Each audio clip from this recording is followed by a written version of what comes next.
ज़्यादातर किसान भाइयों में बालियां निकलने का समय नज़दीक आ चुका है। ऐसे में धान की बालियां लंबी कैसे करें, दाने मोटे और वज़नदार कैसे बने, पूरी जानकारी बताएंगे। कौन सा स्प्रे आपको करना चाहिए। सबसे पहले इस किसान भाइयों बात करेंगे, जब धान की हमारी स्टेज लगभग 55 दिन के आसपास पहुंच चुकी होती है, 55 से 60 दिन की अवस्था पर धान में बालियां आना शुरू हो जाती हैं।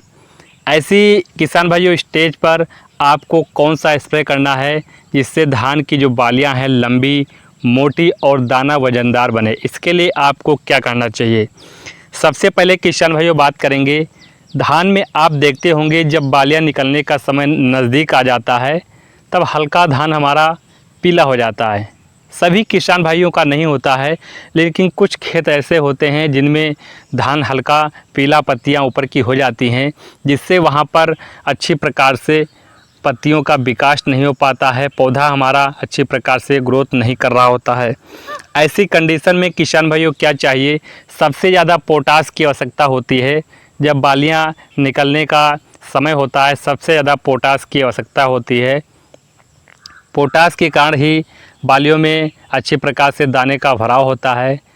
जो दाने बनते हैं उसमें दाने ठोस बनते हैं, और जो दुग्धावस्था होती है वो दुग्धावस्था पड़ के जब दाने भराव होता है अच्छी प्रकार से वज़नदार बनते हैं। तो इसके लिए किसान भाइयों आपको लेना है यहाँ पर पोटास, जो म्यूरेट ऑफ पोटास आती है, MOP पोटास आता है, तो उसको आपको ले लेना है 5 से 6 किलोग्राम प्रति एकड़ के हिसाब से। और वहाँ पर आपको लगभग 3 से 4 केजी यूरिया ले लेना है, और इसको अच्छी प्रकार से घोल तैयार करके आप स्प्रे कर सकते हैं। इससे किसान भाइयों धान में जो नाइट्रोजन की कमी है उसकी पूर्ति हो जाएगी और पोटास की भी पूर्ति हो जाएगी। इससे बालियां लंबी आएंगी, मोटी आएंगी, दाने का भराव भी किसान भाइयों अच्छा मिलेगा। इसके लिए किसान भाइयों आप एक तरीका और अपना सकते हैं। चाहे तो आप जब धान में बालियां निकलने की स्टेज हो उस समय नाइट्रोजन की पूर्ति के लिए एक NPK आता है 13-0-45 का स्प्रे कर सकते हैं, जिसमें 13% नाइट्रोजन है, 45% किसान भाइयों पोटास है। नाइट्रोजन की भी पूर्ति हो जाएगी और पोटास की भी पूर्ति हो जाएगी। तो 1 से 1.5 kg आप यहाँ पर NPK 13-0-45 ले सकते हैं, और इसको आप 150 से 200 लीटर पानी में मिला करके आप स्प्रे करेंगे, जिससे दोनों की पूर्ति हो जाएंगी, जिससे आपके खेत में जो बालियां निकलेंगी वो लंबी निकलेंगी। जब लंबी निकलेंगी किसान भाइयों तो दाना ज़्यादा बनेंगे, जिससे पैदावार भी ज़्यादा मिलेगी।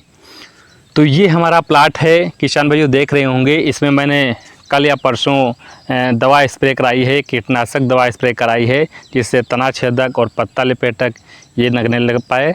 और जो भी किसान भाइयों मैंने बता रहा है कि बालियां कैसे आपको बड़ी करनी है, लंबी करनी है। कभी कभी देखते हो किसान भाइयों, ऐसे कुछ किसान ऐसे होते हैं जिनके खेत में बहुत ही छोटी बालियां बनकर वहां पर रह जाती है। किसान कितनी भी मेहनत कर लेते हैं, लेकिन किसान भाइयों जब बालियां निकलने का समय नज़दीक आ जाता है उस समय आपको अच्छी प्रकार से देखभाल करने की ज़रूरत होती है। उस समय खेत में कौन सा रोग लगा है, कौन सा पोषक तत्व की कमी हो रही है, उसकी पूर्ति करना बहुत ज़रूरी है।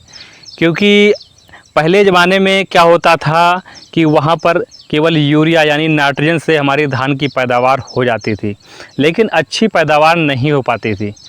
आज के समय में लागत के अनुसार अगर 1 बीघे में 2 से 3 कुंटल धान हुआ तो आपकी लागत निकालना बहुत मुश्किल है। इसलिए किसान भाइयों अच्छी पैदावार के लिए आप सभी पोषक तत्वों की पूर्ति करेंगे, तभी आपको ज़्यादा से ज़्यादा यहाँ पर प्रॉफिट किसान भाइयों मिलेगा, अच्छी पैदावार देखने को मिलेगी।